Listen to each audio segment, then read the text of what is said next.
வணக்கங்க. என் பேர் உஷா. கமிஷன் ஆஃபீஸில் நாங்கள் பெட்டிஷன் கொடுக்கறக்கு வந்திருக்கோங்க. நாங்கள் வந்து காளிக்கோணரோட சொத்து,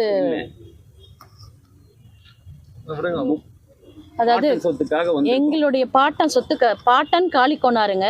நாங்கள் பாட்டன் சொத்துக்காக நாங்கள் இங்கே வந்திருக்கோம். நாங்கள்லாம் பாருங்கள் எல்லாருமே வாரிசு. என்னென்ன 32 இடத்துல நாங்கள் பெட்டிஷன் கொடுத்தோம்.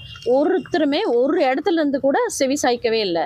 நாங்கள் இது எங்கள் சொத்தை யார் அபகரிச்சிருக்காங்கன்னா சிங்காநல்லூர் எம்எல்ஏ ஜெயராம் அவர்களும், அது போக அவருடைய மச்சா மணிகண்டனும், அது போக ஸ்ரீவாரிங்கிற ஸ்ரீவாரி குரூப் மிகப்பெரிய சதி வேலையில் இறங்கி எங்களுடைய சொத்தை பூராத்தி அபகரிச்சிருக்காங்க. நல்லா தெளிவாக தெரிஞ்சுக்கோங்க மக்களே.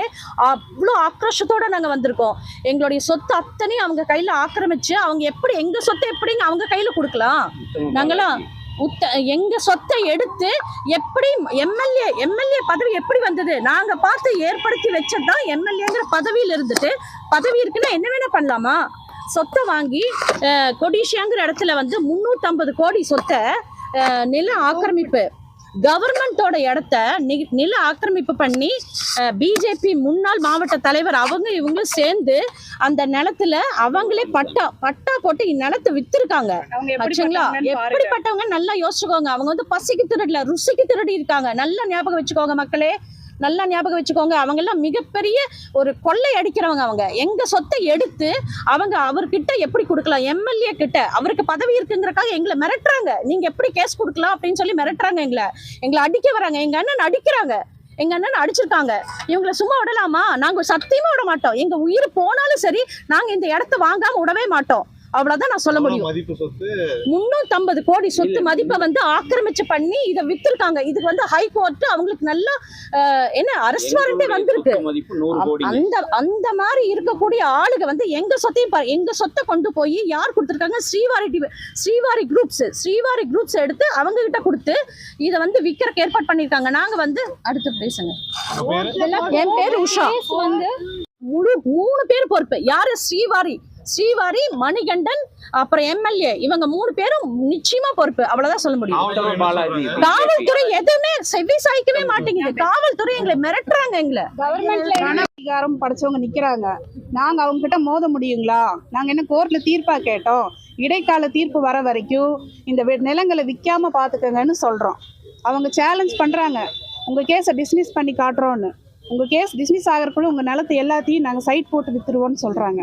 பாருங்க எவ்வளவு பெட்டிஷன் பாருங்க, எத்தனை பேருக்கு அனுப்பிச்சிருக்கோம். யாருமே எங்களை திரும்பி கூடி பார்க்கல, கண்டுக்கவே இல்லை. 10 நாளைக்கு முன்னாடி கூட ஒரு சைட் விற்பனை ஆகிருக்கு. நாங்கள் வந்து எங்களை கண்டுக்காதனால உண்ணாவிரதம் இருக்கிறதுக்கு பர்மிஷன் கேட்கறதுக்காக வந்திருக்கோம். மாவட்ட நிர்வாகத்தை கண்டனம் செஞ்சு மாநில நிர்வாகத்துக்கு இந்த விஷயத்தை வந்து கவனத்தில் கொண்டு செல்லவும் நாங்கள் உண்ணாவிரதம் இருக்க போகிறோம். உண்ணாவிரதம் இருக்கிறதுக்காக எங்களுக்கு பர்மிஷன் கொடுத்தாகணும். இது வந்து இந்த மண்ணு வந்து மக்கள் வாழ்றக்கா இல்லை வந்து இந்த மண்ணை சூறையாடுறவங்களுக்கா நீங்களே சொல்லுங்க. குடும்பம் எத்தனை பேர் பாதிக்கப்பட்டிருக்கீங்க? 58 பேர். 4 பெரியவங்க, 4 தாத்தாக்களுடைய வாரிசுகள் இருக்கோம் நாங்க. என் பேர் ராஜேஸ்வரி. உயிரோடு இருக்கிறவங்க அவளை வச்சு இறந்தவங்களோடதெல்லாம் உயிரோடு இருக்காங்கன்னு பட்டா பண்ணி வச்சுருக்காங்க. நாங்கள் போய் கேட்டால் எங்களை மிரட்டுறாங்க. எங்களுடைய வாரிசுகளில் என்ன ஆகுறது? அவங்க மூதாதையர் எதுக்காக சேர்த்து வச்சுட்டு போனாங்க? நாங்கள்லாம் அனுபவிக்கணுங்கிறது தானே. இவர் ஊர் விட்டு ஊர் வந்து எங்களை ரொம்ப மிரட்டுறாரு. எங்கள் பசங்களையெல்லாம் அடிக்கிறாங்க. இதெல்லாம் கேட்கறதுக்கு தானே கோர்ட்டு இருக்கு, போலீஸ்காரர் இருக்காங்க. அவங்க வந்து எங்களுக்கு நல்ல தீர்ப்பு கொடுக்கணும். போலீஸும் கோர்ட்டும் எதுக்காக இருக்கு? மக்களை காப்பாற்றுறதுக்கு தான் இருக்குது. அந்த மக்களே இன்னைக்கு பயந்து எல்லாம் ஒடுங்கி உட்காந்துட்டு இருக்கோம். அந்த மக்களுக்கு நல்ல தீர்வா கொடுக்கணும். கோர்ட்டு வந்து ஒரு கோவில், அந்த கோவிலே எங்களுக்கு தெய்வமா நிக்கலைன்னா நாங்க எங்க போய் சொல்றது? யார்கிட்ட போய் சொல்ல முடியும்? இதுக்கு ஒரு நல்ல தீர்வு கொடுக்கணும்னா எங்களுக்கு அரசாங்கம் ஒத்துழைக்கணும். 15-20 வருஷமா இருக்கு. அது கைமாத்தி ஒவ்வொருத்தரா எங்களை மிரட்டி வச்சிருக்காங்க. எங்க பசங்களும் அந்த காலத்து இதெல்லாம் சேகரிச்சா அப்புறம் தானே அவங்க எல்லாம் வர முடியும். கிருஷ்ணவேணி. கேஸ் வந்து நீதிமன்றத்துல இன்னும் தீர்ப்பு வந்து நிலுவையில இருக்கும் போதே இவ்வளவு அராஜகம் நடந்துட்டு இருக்கு. அதுதான், அதாவது இது வந்து சட்டம் வந்து இதை எடுத்து எங்களுக்கு வந்து நியாயமான ஒரு தீர்ப்பு, அதாவது நிலுவையில இருக்கும் போது இந்த மாதிரி பண்ணலாமா?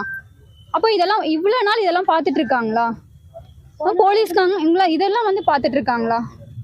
போன வாரம் கூட வித்து இருக்கிறாங்க.